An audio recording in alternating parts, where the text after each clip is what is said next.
नमस्कार मित्रों, मैं भूदेव प्रसाद टाइमलाइन एजुकेशन यूट्यूब चैनल है उस पर आपका स्वागत करता हूं। राजस्थान के प्रमुख व्यक्तित्व नाम की जो श्रृंखला हमने यहां पर शुरू की हुई है, उसमें हम जो आज व्यक्तित्व आपके सामने लेने जा रहे हैं वो हैं पृथ्वीराज राठौड़। कौन हैं? पृथ्वीराज राठौड़। तो देखिएगा, पृथ्वीराज राठौड़ के बारे में बात करते हैं।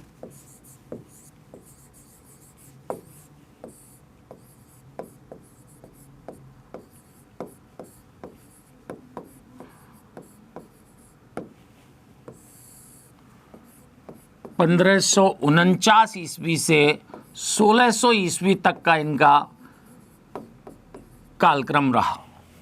1549 से 1600 ईस्वी तक कालक्रम किनका रहा है? पृथ्वीराज राठौड़ का।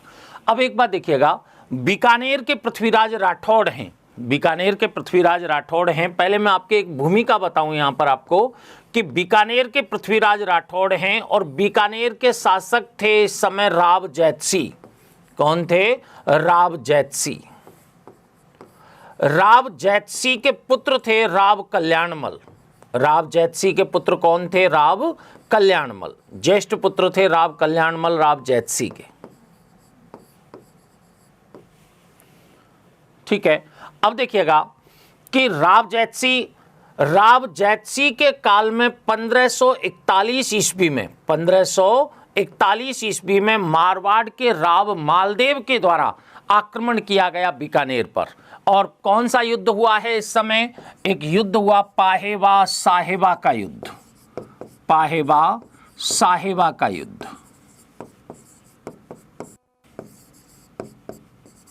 इस युद्ध के माध्यम से आपके राव मालदेव के द्वारा, जो मारवाड़ के राजा राम मालदेव थे, जोधपुर के राजा राम मालदेव थे, उनके द्वारा बीकानेर पर अधिकार कर लिया जाता है और राव जैतसी यहाँ की मृत्यु हो जाती है। और राव जैतसी के पुत्र आपके कौन थे? कल्याणमल।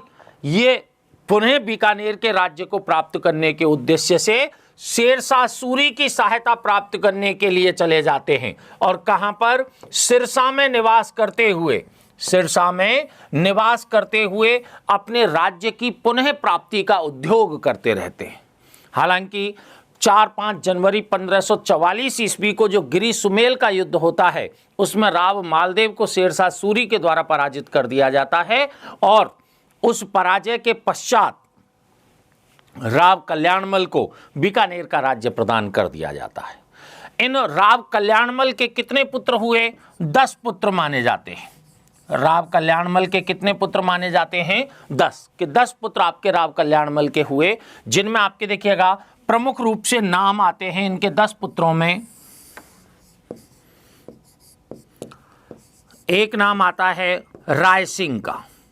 किसका नाम आया? राय सिंह का। एक नाम आपके आता है राम सिंह। राम सिंह, पृथ्वीराज। राम सिंह हो गए, पृथ्वीराज हो गए, भाण हो गए। देखिएगा, इनके जो पुत्र हैं इनमें राय सिंह और पृथ्वीराज। पृथ्वीराज तीसरे नंबर पर आपके पृथ्वीराज का नाम आता है। ठीक है, तो पृथ्वीराज, ये राय सिंह तो इनके उत्तराधिकारी बनते हैं कल्याणमल के, और पृथ्वीराज और राय सिंह दोनों ही मुगल सेवा में प्रविष्ट हो जाते हैं। ठीक है, यहां पर नाम और भी आते हैं उनके, जैसे सुल्तान है, सारंगदेव है, अमर सिंह है। 10 पुत्र आपके किसके हैं? राव कल्याणमल के। हमने आपके राय सिंह, राम सिंह, पृथ्वीराज, अमर सिंह, भाण, सुल्तान, सारंगदेव जैसे आपके पुत्रों के नाम लिए यहां पर, जिनमें ये जो पृथ्वीराज हैं ये कुंवर पृथ्वीराज राठौड़ के नाम से जाने जाते हैं और इतिहास में पीथल के नाम से प्रसिद्ध हुए। किस नाम से प्रसिद्ध हुए हैं? पीथल के नाम से प्रसिद्ध हुए हैं, क्योंकि पीथल के उपनाम से ये कविताएं किया करते थे। पीथल के उपनाम से कविताएं किया करते थे। अब देखिए, यहां पर बात करें हम कल्याणमल की, कि कल्याणमल के द्वारा जब 1556 ईस्वी में 1556 ईस्वी में मुगल बादशाह अकबर का राज्याभिषेक हो जाता है और अकबर अपनी साम्राज्यवादी नीति का राजस्थान तक विस्तार करते हैं। ठीक है, तो उस समय अकबर के द्वारा 1570 ईस्वी में नागौर दरबार का आयोजन किया जाता है। 1570 ईस्वी में अकबर ने कौन से दरबार का आयोजन किया? नागौर दरबार का आयोजन किया। और उसी नागौर दरबार में बीकानेर के राव कल्याणमल के द्वारा अपने पुत्रों सहित, ठीक है, जिसमें नाम मुख्यतः किसका नाम आता है? राय सिंह। राय सिंह सहित आपके कहां पर? नागौर दरबार में अपनी उपस्थिति दी और अकबर की अधीनता स्वीकार कर ली। ठीक है, हालांकि पृथ्वीराज जो राठौड़ हैं ये भी इसी समय आपके अकबर की सेवा में चले जाते हैं। ठीक है, राय सिंह कल्याणमल तो नागौर दरबार से वापस बीकानेर आ जाते हैं, लेकिन राय सिंह उसी समय से अकबर के साथ हो लेते हैं, अकबर के साथ आपके उसके अभियानों में कार्यरत हो जाते हैं। ठीक है, तो अब देखिए 1570 ईस्वी में ये मुगल सेवा में प्रविष्ट हो गए, मुगलों की अधीनता स्वीकार कर ली। किसने? बीकानेर के राठौड़ों के द्वारा। लेकिन पृथ्वीराज राठौड़ जिनकी हम बात कर रहे हैं, ये एक वीर सैनिक तो थे ही, साथ में उच्च कोटि के विद्वान भी थे। उच्च कोटि का साहित्यिक ज्ञान, जिसमें आपके डिंगल साहित्य, संस्कृत साहित्य इत्यादि का ज्ञान आपके पृथ्वीराज राठौड़ को था। ठीक है, चाहे मुगल अधीनता में चले गए, लेकिन फिर भी देश प्रेम की भावना पृथ्वीराज राठौड़ के अंदर मौजूद थी। ठीक है, और महाराणा प्रताप जो अपनी स्वायत्ता की, अपनी स्वतंत्रता की रक्षा के लिए अकबर के विरुद्ध संघर्ष कर रहे थे, महाराणा प्रताप के प्रति अगाध श्रद्धा किनके अंतर्गत थी? पृथ्वीराज राठौड़ के अंतर्गत थी। ठीक है, ऐसे पृथ्वीराज राठौड़ का अगर जन्म देखा जाए तो देखिएगा, ऐसे पृथ्वीराज राठौड़ का जन्म देखा जाए तो जन्म इनका 6 नवंबर 1549 ईस्वी को हुआ। जन्म कब हुआ है इनका? 6 नवंबर 1549 ईस्वी को हुआ है। ये पीथल के उपनाम से कविताएं किया करते थे, नाम से कविताएं करते थे।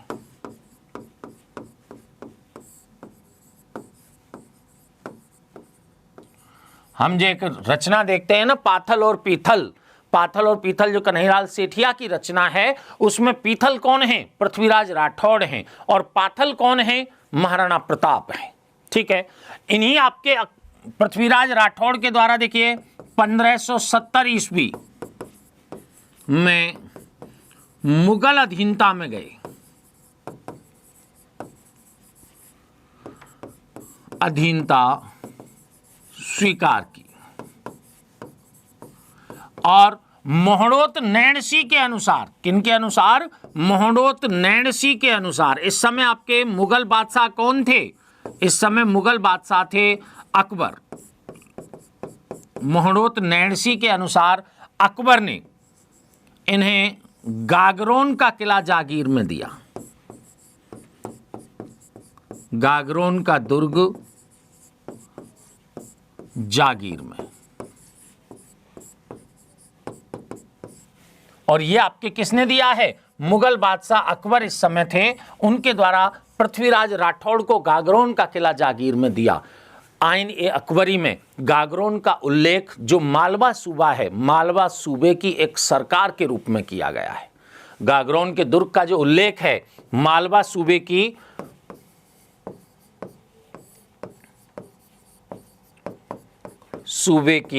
सरकार, अजमेर सूबे में शामिल नहीं था, ये मालवा सूबे की सरकार के रूप में आपके उल्लेख किया गया है। और यह उल्लेख किसमें मिलता है? अबुल फजल द्वारा लिखित आइन ए अकबरी में, आइन ए अकबरी में। देखिएगा, आइन ए अकबरी यानी अकबरनामा, अकबरनामा का ही एक पार्ट आपके क्या है? आइन ए अकबरी है। अकबरनामा में मात्र 4-5 स्थानों पर ही पृथ्वीराज राठौड़ का उल्लेख है, लेकिन फिर भी इसके बावजूद अकबर के दरबार में विशिष्ट सम्मान प्राप्त था। किनको? पृथ्वीराज राठौड़ को।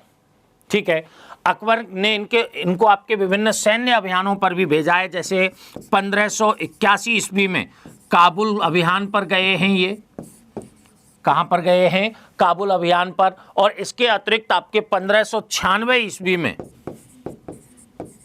इन्हें अहमदनगर अभियान पर भेजा गया है।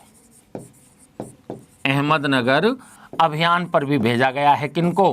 पृथ्वीराज राठौड़ को। तो यहां पर आपके शाही सेना के साथ सैन्य अभियानों में भी हिस्सा लिया है पृथ्वीराज राठौड़ ने, जिन्होंने 1581 में काबुल अभियान में अपनी योग्यता प्रदर्शित की है और आपके 1596 ईस्वी में अहमदनगर अभियान में अपनी योग्यता प्रदर्शित की है। ठीक है, अब देखिए मैंने बताया कि गागरोन का किला इनको जागीर में दे दिया गया। उच्च कोटि के विद्वान थे, संस्कृत के ज्ञाता थे, डिंगल साहित्य के ज्ञाता थे। इन्होंने गागरोन के दुर्ग में ही अपनी एक विशिष्ट रचना, जो प्रसिद्ध रचना इनकी मानी जाती है, वेली किशन रुक्मणीरी, उसकी रचना की है। ठीक है, तो देखिएगा गागरोन दुर्ग है। गागरोन दुर्ग आपके क्या था? इनका जागीर में था। और इसी गागरोन दुर्ग में इन्होंने किसकी रचना की है? वेली किशन रुक्मणीरी की। वेली किशन रुक्मणीरी।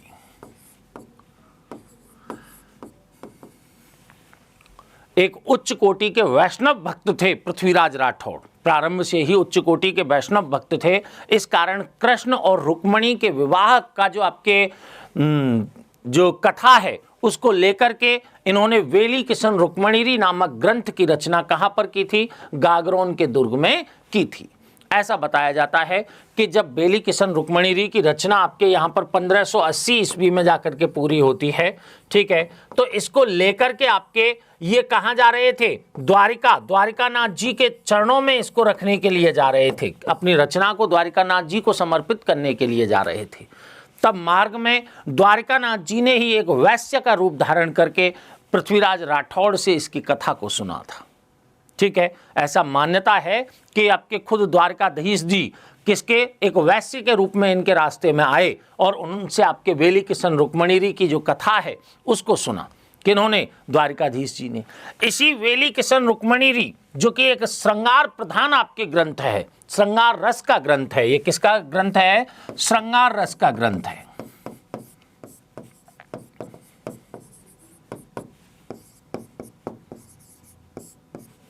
श्रृंगार रस का आपके ग्रंथ है कौन सा? वेली किशन रुक्मणीरी। इसी वेली किशन रुक्मणीरी को महाकवि दुर्सा आढ़ा, महाकवि दुर्सा आढ़ा,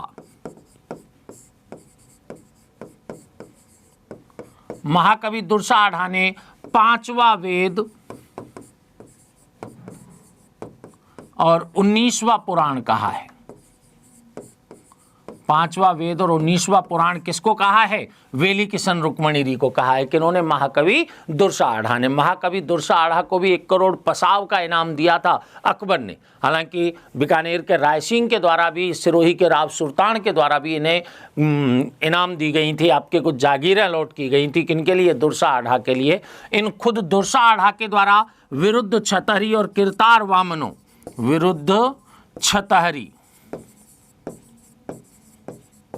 और किरतार वामनो जैसी पुस्तकों की रचना की थी। हम आगे एक व्यक्तित्व के रूप में भी दुर्सा आढ़ा की चर्चा करेंगे।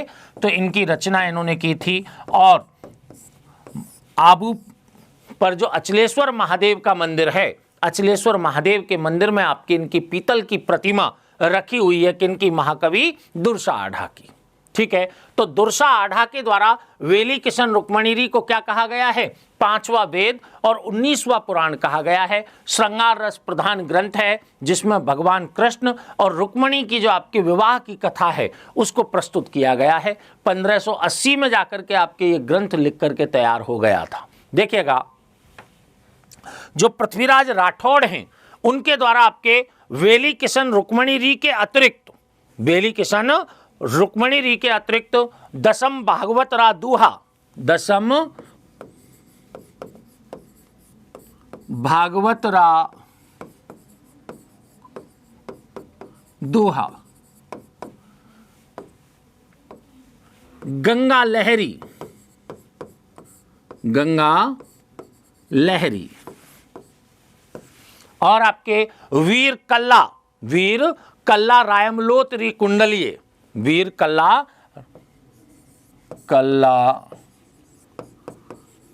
रायमलोत री कुंडलिये।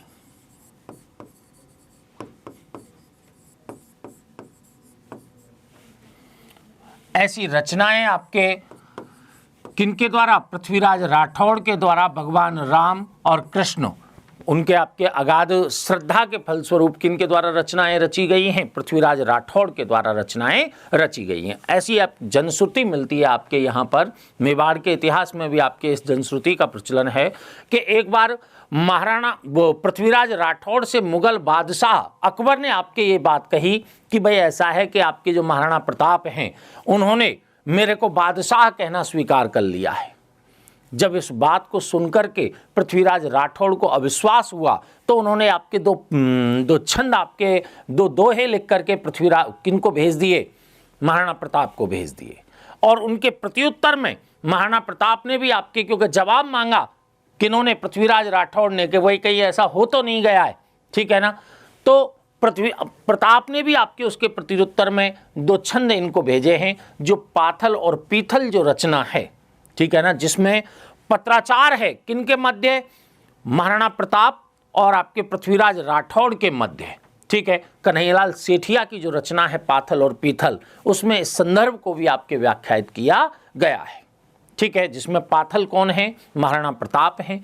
पीथल कौन है? पृथ्वीराज राठौड़ है। देखिए, ऐसा बताते हैं कि अपनी मृत्यु से 6 महीने पहले ही पृथ्वीराज राठौड़ ने आपके कह दिया था, किनसे? अकबर से, कि भाई मेरी मृत्यु तो कहाँ होगी? कि मथुरा में होगी। अकबर ने आपके इन पर विश्वास नहीं किया, ठीक है, अकबर ने इन पर विश्वास नहीं किया। तो बताते हैं कि जब अकबर ने विश्वास नहीं किया तो इन्हें कि भाई कि देखते हैं इसकी मृत्यु मथुरा में कैसे होती है, तो इनको किसी राजकीय काम से अटक भेज दिया। पीछे से आपके बताते हैं कि एक चकवा और चकवी को बेचने के लिए एक वहाँ पर आपके एक व्यक्ति आया, और वो जो चकवा चकवी हैं वो पुरुषों की तरह बोलते थे, मनुष्य की तरह बोलते थे। इसको लेकर के अकबर को प्रसन्न करने के लिए खान खाना ने एक दोहे की एक पंक्ति लिख डाली, लेकिन दूसरी पंक्ति वो नहीं लिख पाए। तब आपके अकबर को किनकी याद आई? पृथ्वीराज राठौड़ की याद आई, और इनको बुलवा भेजा। तो जैसे ये मथुरा पहुंचे, अभी तक आपके 6 दिन बचे हुए थे पृथ्वीराज राठौड़ के द्वारा दिए गए समय को, जो अकबर को अपनी मृत्यु का समय दिया था उसमें भी 6 दिन शेष थे, ठीक है। तो पृथ्वीराज राठौड़ वहाँ आए और उन्होंने उस दोहे को पूरा किया, और पूरा करने के पश्चात उनकी जो भविष्यवाणी है वो वहाँ पर सफल हुई, और 1600 ईस्वी में किनका? पृथ्वीराज राठौड़ का निधन हो जाता है। पृथ्वीराज राठौड़ के जो वंशज हैं वो पृथ्वी राजोत बीका कहलाते हैं, ठीक है। देखिएगा, इनके जो वंशज हैं वो क्या कहलाए हैं? पृथ्वी राजोत बीका के नाम से जाने गए, और इनको ददरेवा का पट्टा दिया गया है। किसका पट्टा दिया गया है? ददरेवा का पट्टा दिया गया है। पृथ्वी राजोत जो आपके बीका हैं उनको ददरेवा का पट्टा दिया गया है, और छोटी ताजीम का सम्मान भी पृथ्वीराज राठौड़ के वंशजों को प्राप्त था, ठीक है। तो 1549 ईस्वी में जन्मे, और 1600 ईस्वी में आपके जिनका निधन हुआ पृथ्वीराज राठौड़ का, इन्होंने अपनी वीरता, अपने साहित्यिक ज्ञान, अपने अनुभव के आधार पर मुगल दरबार में एक विशिष्ट स्थान प्राप्त किया है। और मुगल बादशाह अकबर से गागरोन का किला भी जागीर में किन्होंने प्राप्त किया था? पृथ्वीराज राठौड़ ने, ठीक है। तो अगले आपके एक व्यक्तित्व तो हमारे कौन से हुए? पृथ्वीराज राठौड़ हुए। अब अगले व्यक्तित्व के साथ हम आपसे फिर मिलेंगे, तब तक के लिए नमस्कार।